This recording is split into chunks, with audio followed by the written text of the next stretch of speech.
नमस्कार दोस्तों, एक बार फिर हाजिर हम आप साथ एक मोस्ट इंपोर्टेंट टॉपिक को लेकर यानी धरतीपुत्र किसान सीरीज में आपका स्वागत है। फ्रेंड्स, आज इस वीडियो में बात करने वाले हैं कि एक ज़मीन की बिक्री या खरीद पर अगर मान लीजिए आपने कोई ज़मीन बेची है और उस बेचने के बाद उस पैसे को किसी को ब्याज के तौर पर देते हैं तो यहाँ पे क्या आपको बेनिफिट मिलने वाला है और क्या आपको अपनी ज़मीन को बेचना चाहिए कि नहीं बेचना चाहिए, इस पर हम आपको पूरे डिटेल के साथ समझाएंगे।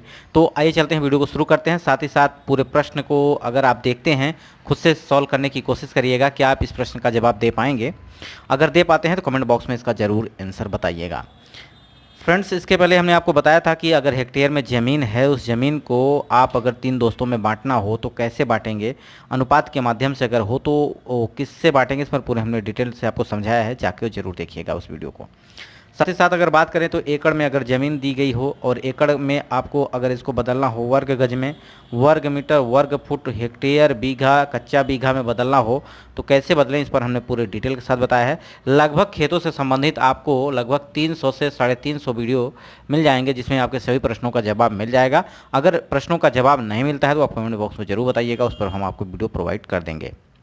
तो फ्रेंड्स, ये है एक प्रश्न जिसके माध्यम से आप यहाँ पे जवाब देंगे कि रहीम हैं जिन्होंने अपनी ज़मीन को बेचा और उससे प्राप्त पैसे को यानी रुपए को एक व्यक्ति को 12% चक्रवृद्धि ब्याज के तौर पर 2 वर्ष के लिए उधार दे देता है। ब्याज के तौर पर उन्हें 2,03,520 रुपये प्राप्त करता है। तो बताइए रहीम ने ज़मीन को कितने में बेची। सबसे पहले आपको ये कहना चाहूँगा कि एक प्रश्न है, इसको आप निजी मामले में इस्तेमाल ना करें, ठीक है।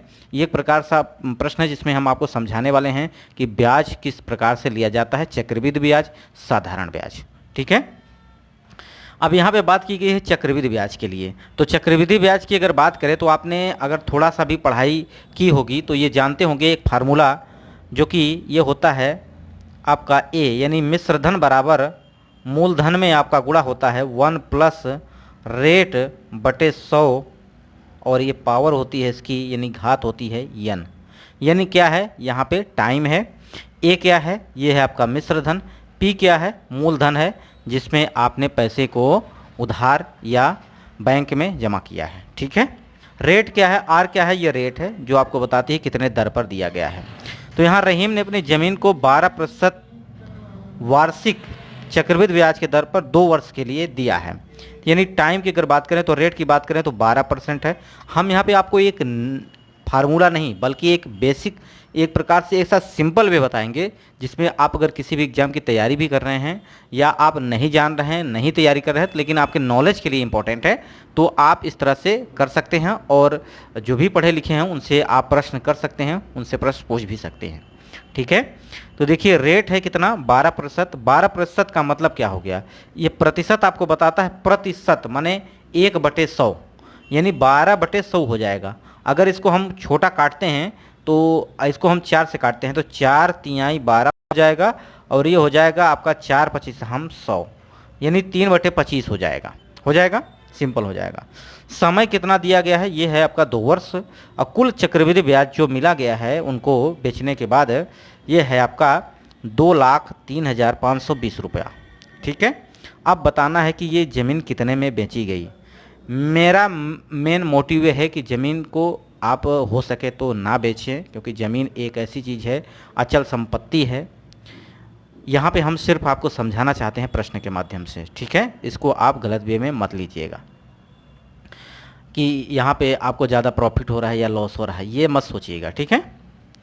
अब बात करेंगे कि अगर देखिए ये आपका क्या हो जाता है, नीचे जो वैल्यू होती है वो आपका होती है प्रिंसिपल। प्रिंसिपल का मतलब मूलधन हो जाएगा, ऊपर जो होती है वो होती है आपका इंटरेस्ट यानी ब्याज, ठीक है।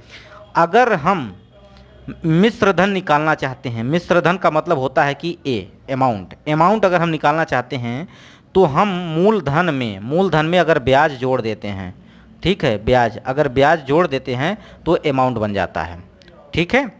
अगर 100 रुपये आपके पास हैं, अगर उस पर आपको 10 रुपये का ब्याज मिलता है, इसका मतलब आपका मिश्रधन जो बन जाएगा, अमाउंट बन जाएगा 110 रुपये हो जाएगा। इसी प्रकार हमने यहाँ किया है, ये है आपका प्रिंसिपल, ये है आपका इंटरेस्ट। प्रिंसिपल में अगर इंटरेस्ट हम जोड़ देते हैं तो आपका अमाउंट बनता है। तो 25 देखिए ये 25 था, 25 में हमने 3 जोड़ा तो कितना हो गया अमाउंट 28, यानी 25 से 28 हो गया। प्रिंसिपल कितना हो गया पहले साल 25 से 28, दूसरे साल भी वही रहेगा 25 से 28। ठीक है। अब देखिए यहाँ पे सक्सेसिव मेथड लगता है, यहाँ पे आपको कुछ नहीं करना, जो भी आपका प्रिंसिपल नीचे हो उसमें इंटरेस्ट जोड़ करके उसको आगे लिख देना है, अमाउंट बन जाएगा। अब ये 2 साल प्रक्रिया की गई है, यानी कितने साल 2 साल। अगर 3 साल का होता तो हमने 3 बार ले जाना था, फिर आप 25 से 28 करते, 4 साल होता तो 25 से 28 करते। अब इनका गुणा कर लेना है, 25 का 25 में गुणा करेंगे 625 आ जाएगा, 28 का 28 में गुणा करेंगे तो ये 784 आ जाएगा। ठीक है। अब ये आपका क्या है, ये 625 जो आपका अनुपात है, रेशियो है, जो कि आपका ये एक प्रकार से प्रिंसिपल का रेशियो है। ठीक है, यानी मूलधन का। ये क्या है, मिश्र धन का रेशियो। अगर मिश्र धन में अगर हम प्रिंसिपल घटा देते हैं तो क्या आता है, ब्याज। क्या आता है, ब्याज। अगर 784 में, क्योंकि ब्याज बराबर होता है मिश्र धन माइनस मूलधन, मिश्र धन कितना है 784, मूलधन कितना है 625, अगर हम इसको घटाते हैं तो 159 आपका आता है, जो कि ब्याज। ब्याज। अब चक्रवृद्धि ब्याज कितनी दी गई है, ये ब्याज इस ब्याज के बराबर होगा, बराबर होगा ना, यानी ये ब्याज अगर निकल के आई है तो ये ब्याज इसके बराबर होगा, जो कि अनुपात में। ठीक है, यानी 159 का अनुपात का बराबर जो होगा ये कुल ब्याज के बराबर होगा, जो कि दिया गया है, दूसरे व्यक्ति द्वारा लौटाया गया है। तो यहाँ पे 1 अनुपात का वैल्यू आपको निकालना है, तो 159 का जब आप इसमें भाग करेंगे तो ये 1280 आ जाएगा, यानी 1 अनुपात की वैल्यू 1280। आपको मिश्र धन निकालना है या मूलधन निकालना है। मूलधन निकालना है कितने में बेची गई, तो कितना है मूलधन 625, यानी 1 अनुपात की वैल्यू आपकी 1280 है, तो 625 की कितनी हो जाएगी, ये आपकी हो जाएगी 8 लाख रुपए, यानी 8 लाख में ज़मीन को बेचा गया है। ठीक है, 8 लाख रुपए में ये कितना ज़मीन कितने में बेची गई है, 8 लाख में। अब आगे अगर बात करें मिश्र धन, यानी अगर ब्याज सहित उनको कितना मिला है, तो जो ये आपका ये 2,03,520 रुपये प्लस ये इसको जोड़ देंगे तो ये आपका अमाउंट हो जाएगा, यानी मिश्र धन हो जाएगा, टोटल पैसा। क्योंकि आपने अभी देखा कि मिश्र धन में अगर आपका मूलधन में अगर आप ब्याज जोड़ देते हैं तो मिश्र धन निकल के आता है। ठीक है, तो सिंपली कुछ नहीं करना था, यहाँ से भी निकाल सकते थे, अदरवाइज यहाँ से भी निकाल सकते थे। मिश्र धन है कितना अनुपात 784, 1 अनुपात की वैल्यू कितना है 1280, 784 का निकालना है, गुणा कर दीजिएगा, यानी 10,03,520 रुपये आपका निकल के आ जाएगा अमाउंट। ये वीडियो आपको कैसा लगा कमेंट बॉक्स में ज़रूर बताइएगा। क्या मैं गणित की सीरीज इसी प्रकार से आगे चालू रखूँ, कमेंट बॉक्स में आपको बताना है। अगर वीडियो पसंद आए तो लाइक करिएगा, दोस्तों तक शेयर करिएगा। वीडियो यहीं समाप्त करते हैं, नमस्कार।